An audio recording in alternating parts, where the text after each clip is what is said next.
நான் இன்னொன்று தொடர்ந்து பார்த்துட்டு இருந்தது வந்து போன டென்யூரில் இருந்தவங்க இந்த டென்யூரில் இருப்பாங்கன்னு சொல்ல முடியாது. மற்ற ஜாதி அமைச்சர்கள்லாம் கண்டினியூ ஆகிடுவாங்க. ஆனால் பட்டியலினத்தை சேர்ந்த அமைச்சர்களுக்கு மட்டும் அந்த கண்டினியூட்டி கிடைக்காது. நீங்கள் வந்து 2006லேருந்து 2011 வரைக்கும் டிஎம்கே கவர்மெண்ட்டில் பார்த்தீங்கன்னா பருதி இளம்வழுதி இருந்தார், முக்கியமான அமைச்சராக இருந்தார், சென்னையை சேர்ந்தவர். அவர் வந்து ஒரு ஃபாலோ அவுட்டில் கட்சி விட்டு வெளில போயிட்டார். அப்புறம் மதிவாணன் ஒருத்தர், மதிவாணன், அவருக்கு வந்து அடுத்த அமைச்சரவையில் கிடைக்கல, 2021 கிடைக்கல. ஏன்னா அவருடைய தொகுதி வந்து கம்யூனிஸ்ட் கட்சி கொடுத்துட்டாங்க. நான் கேட்குறேன், பொன்முடி தொகுதியோ, எம்ஆர்கே பன்னீர்செல்வம் தொகுதியோ, ஐ பெரியசாமி தொகுதியோ, துரைமுருகன் தொகுதியோ வந்து வேறு யாருக்காக கொடுப்பாங்களா? வேறு கட்சிக்காரங்களுக்கு கொடுப்பாங்களா?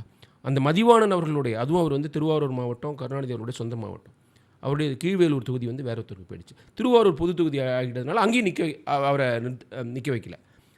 ஸோ அவர் லாஸ்ட் அவுட். அப்புறம் தமிழரசி, இதுதான் நான் பாயிண்ட் அவுட் பண்ணணும்னு நினச்சேன். அவங்க 2006லேருந்து 2011 வரைக்கும் மினிஸ்டராக இருந்தாங்க. 2021 ஜெயித்தாங்க. ஆனால் அவங்களுக்கு கொடுக்கல. பக்கத்து தொகுதியில் ராஜகண்ணப்பன், அவர் ஏடிஎம்கேலேருந்து வந்தவர், ஊழல் குற்றச்சாட்டு உள்ளவர். அது மட்டும் இல்லை, அவருக்கு அடுத்த தொகுதியில் இருக்கிற பெரிய கருப்பனுக்கும் மினிஸ்டர், 2 பேரும் ஒரே சமுதாயத்தை சேர்ந்தவங்க, 2 பேருமே யாதவர்கள்.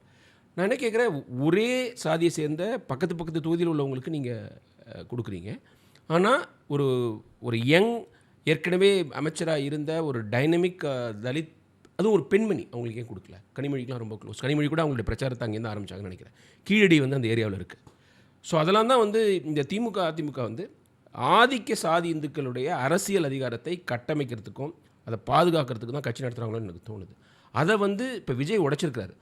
உண்மையிலே விஜய்க்கு வந்து அம்பேத்கர் மேலே அல்லது வந்து அதிகார பகிர்வுலாம் எவ்வளோ நம்பிக்கை இருக்குது, கன்விக்ஷன் இருக்குலாம் எனக்கு தெரியல.